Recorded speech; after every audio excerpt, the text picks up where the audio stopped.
Hi friends, തായ്ലൻഡിനെ കുറിച്ചാണ് ഇന്നത്തെ തുടക്കം. തായ്ലൻഡ് നമ്മൾ അറിയുന്നത് പഴയ പേര് സയാം എന്ന പേരിലാണ്.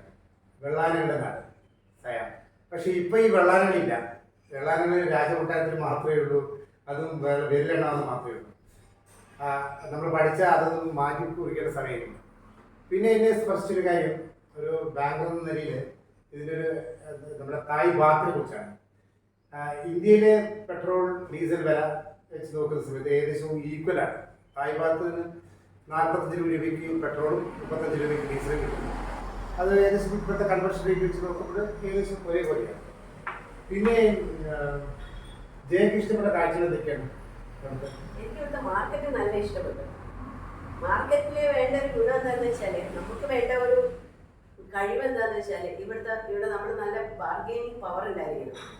നന്നായിട്ട് ബാർഗെയിൻ ചെയ്യാനുള്ള ഒരു അവസരമാണ്. ഇവർക്ക് അറിയാം, നമ്മളെ വിസിറ്റേഴ്സ് വരുമ്പോൾ ഇവർ അതിനനുസരിച്ചിട്ട് വില കൂട്ടുന്നുണ്ട്.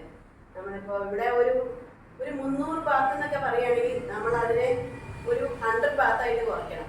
എന്നാലേ നമുക്ക് അതിനകത്ത് ഒരു 120-130 കിട്ടുള്ളൂ. പക്ഷേ ഈ ബാർഗെയിനിങ് നമ്മുടെ ഈ പിന്നെ സൺഡേ മാർക്കറ്റ്, അതുപോലെ പിന്നെ റെയിൽ മാർക്കറ്റ്, അതുപോലെ ഫ്ലോട്ടിംഗ് മാർക്കറ്റ്, ഇവിടെയൊക്കെ നടക്കുള്ളൂ. അല്ലാതെ ശരിക്കുള്ള ഷോപ്പിൽ നമ്മള് ഫോറിനേഴ്സ് അവര് എനിക്ക് തോന്നുന്നു അത്ര പോവില്ല എന്ന് തോന്നുന്നു, പ്രത്യേകിച്ച് ഇന്ത്യക്കാര് കറൻസിയുടെ വാല്യൂ അനുസരിച്ചിട്ട്. ഈ നമുക്കൊക്കെ അറിയുന്നത് പോലെ തായ്ലൻഡിനെ സംബന്ധിച്ചുള്ള വളരെ പ്രധാനപ്പെട്ട റവന്യൂ ടൂറിസത്തിനാണ്. അതുകൊണ്ട് തന്നെ ടൂറിസ്റ്റുകളോട് ഭയങ്കര ഫ്രണ്ട്ലിയാണ്, വളരെ പൊളൈറ്റാണ്, വളരെ വിനിയുള്ള ആൾക്കാരാണ്. അല്ലെ? അത് ഫീൽ ചെയ്തില്ലേ? ശരി, ആരോടും പറയുന്നു. പിന്നെ പൊതുവെ തായ്ലൻഡിൽ നിന്ന് കേൾക്കുമ്പോൾ ആദ്യ ആളുകൾക്ക് വരുന്നത് മസാജ് പാർലറാണ്. എനിക്ക് തോന്നുന്നു അത് കുറെ തെറ്റിദ്ധരിക്കപ്പെട്ടൊരു സംഭവമാണ്. തായ് മസാജ് എന്ന് പറഞ്ഞാൽ അത് ഒരു വേറൊരു രീതിയിൽ വൾഗറായിട്ട് ചിന്തിക്കുന്ന ഒരു സാധനമല്ല. അല്ല, ശരിക്കും കാരണം നമ്മൾ മസാജ് നടത്തുമ്പോൾ നമുക്ക് ഇവിടെ വേദനയുണ്ട്, ഒരു പർട്ടിക്കുലർ സ്ഥലത്ത് ഒരു വേദനയുണ്ട് എന്ന് പറഞ്ഞാൽ, കാലിന്റെ മുട്ടില് വേദനയുണ്ട് എന്ന് പറഞ്ഞാൽ ശരിക്കും അവർ അതിന് വേണ്ടിയിട്ട് ട്രൈ ചെയ്തിട്ട് വേദന നമുക്ക് മാറുന്നുണ്ട്. അവിടെ നമുക്ക് എന്താണോ എന്തെങ്കിലും ക്ഷതം സംഭവിച്ചതാണെങ്കിൽ അങ്ങനെ അവർക്ക് നന്നായിട്ട് അറിഞ്ഞിട്ട് തന്നെയാണ് അവരത് ചെയ്യുന്നത്. അത് വളരെ നല്ല കാര്യമാണ്. പിന്നെ നമ്മളൊരു ജെൻഡർ ഇക്വാലിറ്റിയെ കുറിച്ചൊക്കെ പറയുമ്പോൾ പോലും ഇവിടെ എനിക്ക് തോന്നുന്നു ഏറ്റവും കൂടുതൽ വർക്ക് ചെയ്യുന്നത് സ്ത്രീകളാണ്. അല്ലെ? ശരിക്കും ഹാർഡ് വർക്കിംഗ് ആണ്. ഇത്ര കുറച്ചധികം വയസ്സുള്ള ആൾക്കാർ പോലും നല്ല അസലായിട്ട് ഓടി നടക്കണോ നമ്മുടെ അമ്മൂമ്മമാര് രാമായണം ഭാഗവതം വായിച്ചിരിക്കുന്നത് ആലോചിക്കുമ്പോൾ നമുക്ക് അയ്യോന്ന് തോന്നിപ്പോവും. പിന്നെ അത് ഭക്ഷണത്തിന്റെ വൈവിധ്യമാണ്. രക്ഷയില്ല. ഈ ഫുഡ് മാർക്കറ്റ് എന്ന് പറയുന്നത് ചിക്കൻ, നമ്മൾ സാധാരണ കേൾക്കുന്നത് ചിക്കൻ, മട്ടൺ, പോർക്ക്, ബീഫൊക്കെയാണ്. ഇതൊന്നുമല്ലാതെ പ്രാണികളെ കുറിച്ചുള്ള വിഭവങ്ങളാണ്. ലോകത്തിലെ എനിക്ക് തോന്നുന്നൊരു ഇത്രയും വെറൈറ്റി ഫുഡ് ഞാൻ ഒരു ഇത്രയും ചീപ്പായിട്ട്, ഇത്രയും നീറ്റായിട്ട് ഞാൻ പരിപാടി അസാധ്യം. സ്ട്രീറ്റ് എല്ലാം നല്ല നീറ്റാണ്. എത്ര ഉള്ളിലുള്ള വഴികളാണെങ്കിലും, എത്ര കടകൾ സ്ട്രീറ്റിലുണ്ടെങ്കിൽ പോലും ഒരിക്കൽ പോലും നമ്മള് നല്ലോണം മരങ്ങളൊക്കെ ഇവിടെയുണ്ട്. പക്ഷെ ഒരില പോലും താഴ്ത്തി വീണ് കിടക്കാൻ നമുക്ക് കാണാൻ പറ്റില്ല.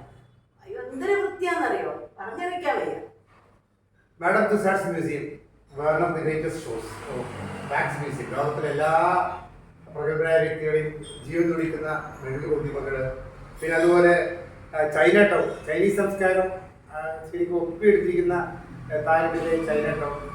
അങ്ങനെ ബാങ്കോക്ക് ഒരു സംഭവമാണ് ശരിക്കും. കാരണം ഈ യാത്ര ഇഷ്ടപ്പെടുന്നവരെ സംബന്ധിച്ചോളം, വിദേശ രാജ്യങ്ങളിൽ സന്ദർശിക്കാൻ ഇഷ്ടപ്പെടുന്നവരെ സംബന്ധിച്ചോളം അവരുടെ ഒരു ബഡ്ജറ്റ് ട്രാവലിങ്ങിന് പറ്റിയ ഒരു സ്ഥലമാണ് ബാങ്കോക്ക്, തായ്ലൻഡ്. ഒരു സംശയം, റെയിൽവേ മാർക്കറ്റില് ഇവര് ട്രെയിൻ വരുന്നതിന് മുമ്പുള്ള കാഴ്ചയും ട്രെയിൻ പോയി കഴിഞ്ഞിട്ടുള്ള കാഴ്ചയും. കാരണം അതുവരെ ആ റെയിൽവേ ട്രാക്കിലാണ് ഈ കച്ചവടം മുഴുവൻ നടത്തുന്നത്, നിരത്തി നിർത്തിയിട്ട്. ആ ട്രെയിൻ അങ്ങ് പോവുകയും തിരിച്ചെല്ലാം പഴയ പോലെ ആവുന്ന ഒരു കാഴ്ച സൂപ്പറാണ്. Okay, one more thing, last ഏറ്റവും റിഫ്രഷിംഗ് അനുഭവം നമ്മുടെ ഹോട്ട് സ്പ്രിങ്സ്. 12ഓളം സ്പ്രിങ്സ്. ശരിക്കും ചൂടുനീരുള്ള എന്ന് പറഞ്ഞു കഴിഞ്ഞാൽ നമുക്ക് അനുഭവിച്ചറിയേണ്ട ഒരു കുഴിയാണ് ശരിക്കും. അത് പാല്, ശംഖുപുഷ്പം, ചായ, കാപ്പി എന്ന് വേണ്ട എല്ലാ അർത്ഥത്തിലും ഒരു ഹോട്ട് സ്പ്രിംഗിൽ ഒരു കുടി കഴിയുമ്പോഴേക്കും യു വിൽ ബി എന്താ പറയുക, റീവൈറ്റലൈസ്ഡ്, റിജുവനൈസ്ഡ്, ബ്യൂട്ടിഫുൾ. Thank you.